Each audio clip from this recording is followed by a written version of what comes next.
রাজধানীর মিরপুরের পল্লবীতে ৭ বছর বয়সী শিশু রামিসা আক্তারকে ধর্ষণের পর হত্যা মামলায় গ্রেপ্তার আসামি সোহেল রানা ও তার স্ত্রী স্বপ্না আক্তারের বিরুদ্ধে অভিযোগ গঠন শুনানি শুরু হচ্ছে।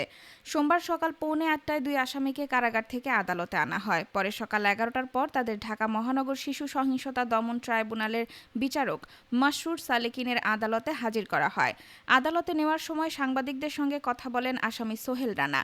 তিনি দাবি করেন, আমি একা দোষী না, আমার স্ত্রীর দোষ নেই। সব দোষ ডলারের। আমি ধর্ষণ করেছি, মারছে ডলার।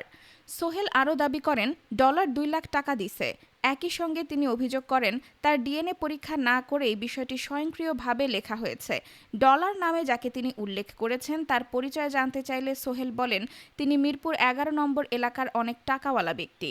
মামলার দ্রুত বিচার প্রসঙ্গে রাষ্ট্রনিযুক্ত আইনজীবী ও পাবলিক প্রসিকিউটর আজিজুর রহমান দুলু বলেন, মামলাটি যেন দ্রুত শেষ হয় সে বিষয়ে দায়িত্ব পালন করব। বাকি সিদ্ধান্ত ট্রাইব্যুনাল নেবেন। প্রধানমন্ত্রী ও স্বরাষ্ট্রমন্ত্রী দ্রুত বিচারের আশ্বাসের বিষয়ে মন্তব্য করতে গিয়ে তিনি বলেন, আমি কোনো রাজনৈতিক বক্তব্য নিয়ে কথা বলছি না, শুধুমাত্র এ মামলায় নিজের প্রাপ্ত দায়িত্ব পালন করব। অন্যদিকে মামলার রায় এবং তা কার্যকরের প্রক্রিয়া নিয়ে ঢাকার জেলা লিগ্যাল এইডের নিয়মিত আইনজীবী রায়হানা নাজনীন জুই বলেন, রামিসার মামলায় বিচার দ্রুত শেষ হওয়ার সম্ভাবনা রয়েছে, তবে রায় কার্যকর করাই সবচেয়ে গুরুত্বপূর্ণ বিষয়।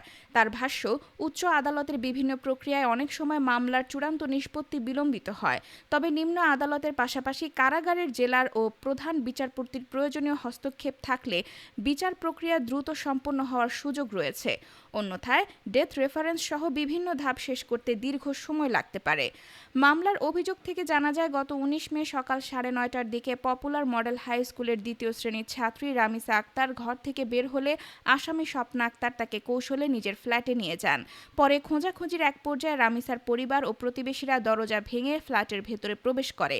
সেখানে শয়নকক্ষের মেঝেতে রামিসার মস্তকবিহীন মরদেহ এবং বাথরুমে একটি বালতির ভেতর তার কাটা মাথা উদ্ধার করা হয়।